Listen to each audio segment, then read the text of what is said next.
This is the brand new Lectric One. I think I'm gonna blow your mind with this new electric bike. At least my mind was blown. Can't believe it still. In this comprehensive review, I'm gonna do a walk around, talk about all the interesting components around this electric bike. Then we'll get into some first-person riding footage. The front tire lifted up, 1,200 watts. That's where the magic of this Pinion system comes in. And finally, some third-person riding footage where I'll give you my concluding thoughts and some pros and cons. But first, let's take a closer look.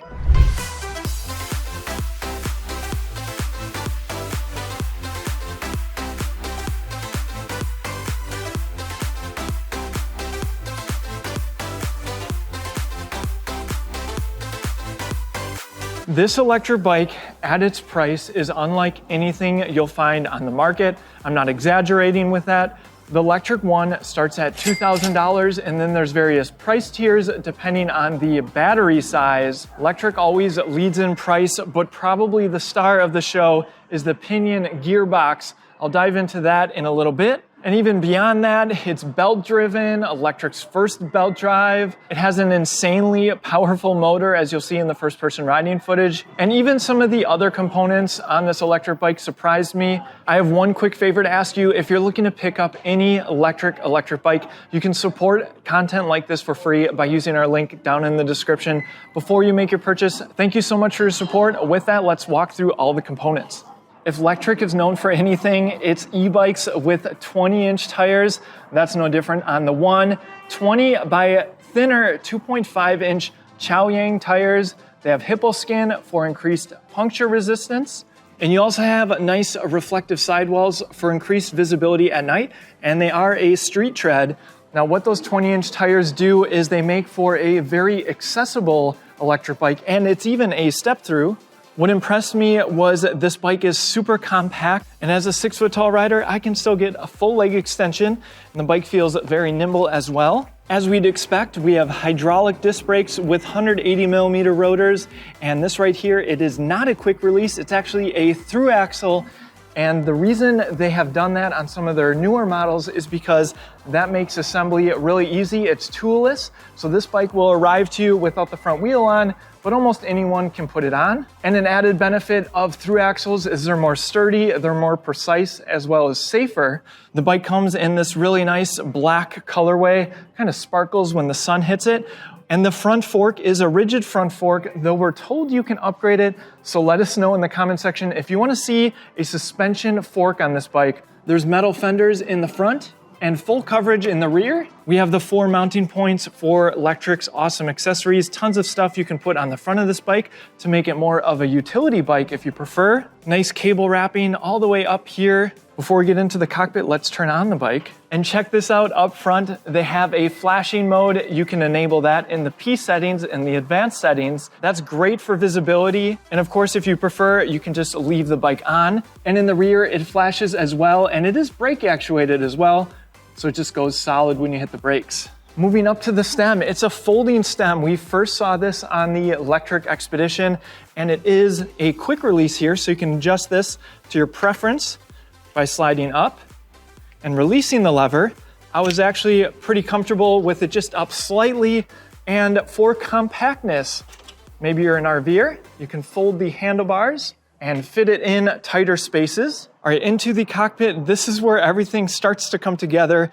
We have grips, locking, ergonomic, rubber grips on both sides, the hydraulic disc brake levers complete with motor cutoffs, a left-hand thumb throttle. First saw this on the X-Peak. And over here on the right, these are going to be your shifters for the Pinion Gearbox. Get to that in a second. Lectric has used the same display for quite some time. Now they've upgraded it to color, has a lot of the same functionality as well as some new functions. So on the top we have battery, and we also have a wattage output, speeds front and center, pedal assist level, 0 all the way up to 5. We have the flashing front light on. You can change that by holding the pedal assist up button. Now it's solid. And yes, there is a walk mode when you hold the pedal assist down button. Gives you a little image of a person walking the bike. Odometer in the bottom, hitting the power button. This is the same 3-button control pad we've seen before. Trip, range, That changes depending on the pedal assist level you're in. Over to voltage, as well as current. This is a current-based system. It's their PWR system, which means that you get a certain amount of amps in each pedal assist level. And I talked with some of the team from Lectric, and the troubleshooting is a little bit easier on this new display as well.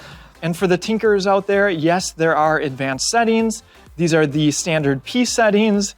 And there is one setting here that you can change to make this bike even more powerful. Talk about that in the first person riding footage. Suffice to say, you'll be never needing more power on this bike. New on the display is a USB port, so you can charge your device. There's a crazy amount of mounting points, 3 right here, 2 at the bottom, and 2 here, so you can perhaps mount a lock or the best water bottle cage on the market. Check out shop.ebikeescape.com, can hold large water bottles. Next, we need to talk about the Pinion Gearbox. It is the C1.6.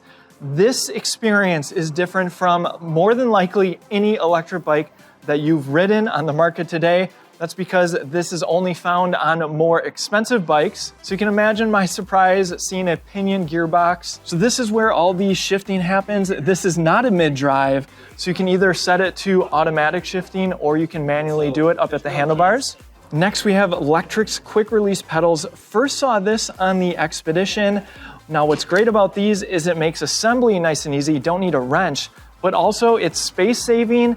And if you're putting this bike on a rear rack, it's just nice to have the pedals out of the way, or maybe you're bringing it inside, just helps save some space. The kickstand is center mounted, so it will come in contact with the pedals, so you need to be mindful of that. Let's talk battery. It comes with a 10 amp hour battery for $2,000, but you can upgrade to the 14 amp hour battery if you want. It is located behind the seat tube. Simply turn the key and pull to remove. It does have a battery indicator at the top. And to slide it back in, simply line it up on the tray and snap into place. And you can charge the battery right here, whether it's on the bike or removed. This is Lectric's more sleek style. If you want something more comfortable, you can buy that from Lectric or aftermarket. The cables run beneath the bike right here. Motor cable coming out between the dropouts and the rotor. This is the rear rack, complete with mounting points, so you can put a rear basket here if you'd like. Hydraulic disc brake, 180 millimeter rotor in the rear. This is where the bike gets even better. My favorite, a Gates belt drive. So again, it looks like a single speed, but that's because all the gears are in the Pinion Gearbox. And because it's all internal and because you're using a belt, there's no grease, there's no maintenance. You basically can ride this electric bike for thousands of miles and not have to worry about any maintenance. Next, we have this powerhouse of a motor. The rear hub motor is using their M24 stealth technology. It is one of the quietest 750 watt hub motors that I've ridden, but it's peaking at 1300 watts. Because this is a belt driven electric bike, you need a way to remove the belt, say if you need to for maintenance, and the frame actually comes apart here. That's why this looks a little bit different than you've seen before. There's a Lectric branded chain protector, but I think we need to call it a belt protector instead. There's a closer look at the Gates Drive CDX. Some other cool features that this bike utilizes. Normally we see 12 magnets on electric bikes. This one has 96, so it's very responsive. It is still a cadence sensor, but as you'll see, that allows you to travel at speeds up to 28 miles per hour without providing too much effort, of course, if you don't want to. Lectric also put some smooth welds in some places on this electric bike for a more premium look.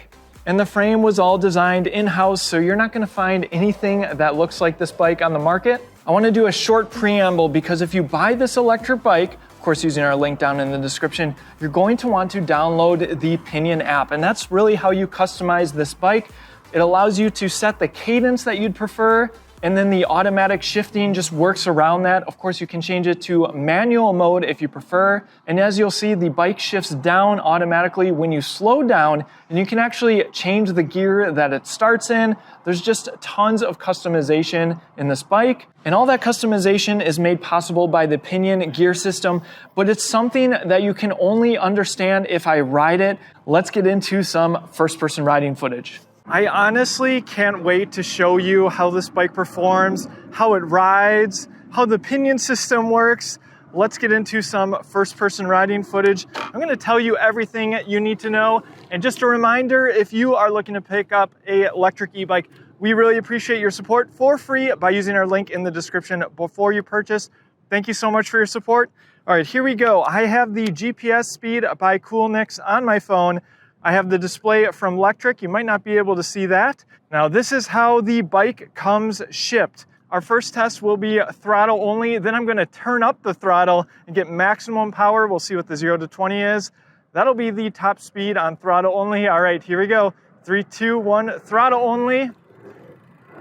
4, 5, 10 miles an hour. GPS catching up, 16, 17, and there's 20 miles an hour. Felt the motor kick off. Again, class 3 electric bike, but class 2 in the sense that the throttle tops off at 20. GPS reading right at 19. All right, so that's stock mode. And in pedal assist level 5, you do get more power in the higher pedal assist levels. I'm told that can be changed though.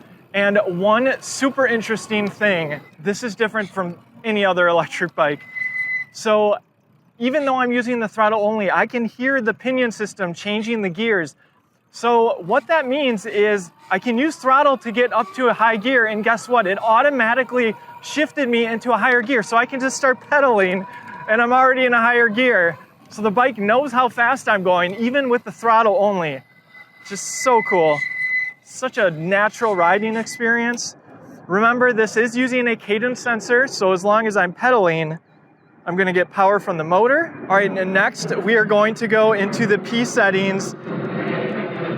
And I apologize for all the planes. All right, I turned the 11 P setting to 0. I'm told that this will be insane amounts of power, so you definitely want to be careful engaging this. And I was also given the warning that you want to kind of lean over the front of your bike so you don't fall off. All right, here we go. Oh my, the front tire lifted up. 1200 watts, and there's 20 miles an hour. All right, so 1300 watts, just shy of 1300 watts peak. Okay, that is an unnecessary amount of power. Maybe if you're climbing hills, but you need to be ready for that acceleration. Now we should also be able to get up to 28 miles per hour. That's going to be another setting you can change in the display. But let's start in pedal assist level 1. And to be honest with you, I imagine a lot of people are just going to want to use the automatic shifting. You can go into manual mode, but as I've been riding this, I think I'd prefer the automatic. So I'll talk through how that works. Now this is using a current-based system. I really love that I can see the wattage here as well. All right, I got current up so I can read that on the display. All right, pedal assist level 1, and I do have the cadence in the Pinion app set to 55, which has felt really good. So you, of course, can change that to make sure it's a little bit easier for you to get started, or, of course, you can just use a little throttle if you prefer. But I prefer a little bit of a slower cadence. So nice, gentle push in pedal assist level 1 using 4 amps, so just a little bit of power, cruising at 8 miles an hour. Now, what will happen is if I just stop pedaling for a second, you hear that click? That means it shifted gears for me. Now, that's not going to happen unless you actually stop pedaling for a second. And so it's going to constantly try to keep me at that 55. Now, going up this hill, it should make it easier if I stop pedaling for a second. And there we go. Just a minor hill, but still could feel the shift. And so you hear just like a little click, it's like a shh, and that's the motor actually changing gears. So in pedal assist level 1, first gear and 55 RPM, this is where I get a little bit of a workout using barely any battery, 100 watts, and going about 8 miles an hour. All right, let's go into pedal assist level 2. Feel a little bit more power there. We're using 6.5 amps. And of course, if I stop pedaling, there's the shift. Again, 6 gears, cruising at 13 miles an hour. And when you're braking, say I'm going 20 miles an hour, as you come to a stop, the motor's just gonna shift a bunch of gears. I'm gonna see if I want to show you this. All right, high speed, 20 miles an hour. I'm just gonna stop. And that was the motor shifting in a lower gear. So now when I start, it's gonna be easier. So cool. All right. Can you tell I'm excited? All right, pedal assist level 3. Going down a little bit of a hill here. So it's changing gears into a higher gear so I can still provide pedal power You're not gonna find anything that compares to this at this price point. All right, pedal assist level 3, cruising at 16 miles an hour, 17. And there we go. So of course, I'm assuming I'm in a higher gear. I don't know what gear. And we're cruising at 21 miles an hour. Super easy. Levi said that he wanted to keep a cadence sensor on this electric bike so you can travel up to 28 miles an hour without having to work out if you don't want to. And I'm just barely spinning my pedals, going 23 miles an hour. Pedal assist level 3, using 500 watts. All right, let's go into pedal assist level 4. I'm curious what the gearing feels like at 28. All right, 24 miles an hour, GPS reading 24. All right, electric display reading 26. And still be able to provide my own power. Electric display reading 27, 900 watts. I believe it's what it was showing. All right, and again, click, click, click, shifting all the way down. Let's go into a pedal assist level 5. And again, it's shifted all the way down, so it's gonna be, you actually feel a lot of power in pedal assist level 5, so something to be aware of. And as I stop, it's just gonna keep shifting up. Getting up to speed here. All right, 25, 26. Electric display reading almost 28 miles an hour. Approaching 900 watts there. So this is actually what happens if you start pedaling. You can see my legs. So I haven't stopped. You can see I'm just ghost pedaling, but that's because I haven't stopped pedaling. I haven't given the transmission time to actually change gears. So if I stop, it's gonna shift me into a way higher gear. There we go. And I'm able to provide power. And GPS reading 26. So gearing, even with the 6 gears, no problem. And according to that electric display, we're getting 28 miles an hour. Wow, this thing is so powerful. It's actually mind-blowing, and I think part of that is due to the weight. All right, with that, let's get into some third-person riding footage. I can't wait to tell you my concluding thoughts on the Lectric One. No one, and I mean no one, could have predicted the Lectric One. The Lectric team was tight-lipped on what was coming, so you can imagine everyone's surprise when the CEO, Levi, got up in front of a bunch of us that are in the fun business of covering e-bikes and unveiled it for the first time. And Levi really held out for a long time at telling us the price. Let's be honest, this isn't a mass appeal e-bike if it comes in at $4,000 plus like you'd expect. Heck, there are non-e-bikes with Pinion gearboxes that cost more than the Lectric One. And don't even get me started on Stromer's e-bikes with a Pinion gearbox, the prices will shock you. Which is why, of course, the Pinion gearbox didn't seem like a budget choice at all. But somehow, they got this e-bike to the magic price of $19.99 or $21.99, whether you select the 10.4 amp hour battery or the 14 amp hour battery respectively. So yes, it's Lectric's most expensive model yet, but boy does it deliver some unique features. So the gearbox allows for manual or automatic shifting. We'll call it shift by wire, which means no derailleur to worry about. And by the way, if your battery ever dies, you're still good for 500 shifts with the Pinion gearbox. And speaking of nothing to worry about, it's paired with a Gates belt drive, which is one of my personal favorite features in any e-bike. But then there's a hub drive motor, which does stay true to most of Lectric's lineup, which allows for a great throttle experience. As an aside, mid-drive motors have throttles, but the experience just isn't great. Rounding out the ride feel on the Lectric One is the choice of a cadence sensor, which I think is a choice designed to cater to those XP 3.0 owners and others who just like to have as much power as they want at their disposal without having to put too much power in themselves. But there's more to the story with the Pinion app that lets you set your preferred cadence. It just feels like such a premium riding experience, and for me personally, I'd leave it in automatic shifting so I never have to think about what gear I'm in. And trust me, the 1310 watt peak motor is extremely powerful, maybe even too powerful when you set it for maximum acceleration like I did. We'll be sure to do a true hill climb test, so be sure to subscribe.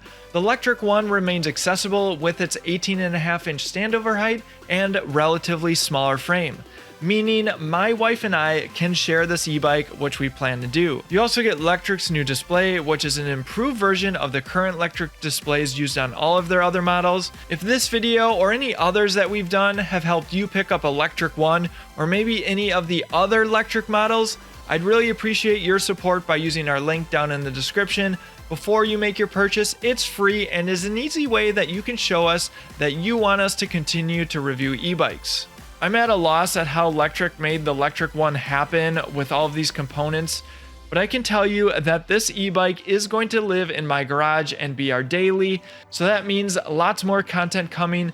Be sure you're subscribed. I want to hear what questions you have in the comment section below. There's a lot to unpack here on this e-bike, and I really want to help you out. As always, thanks for watching, and I'll see you in the next one.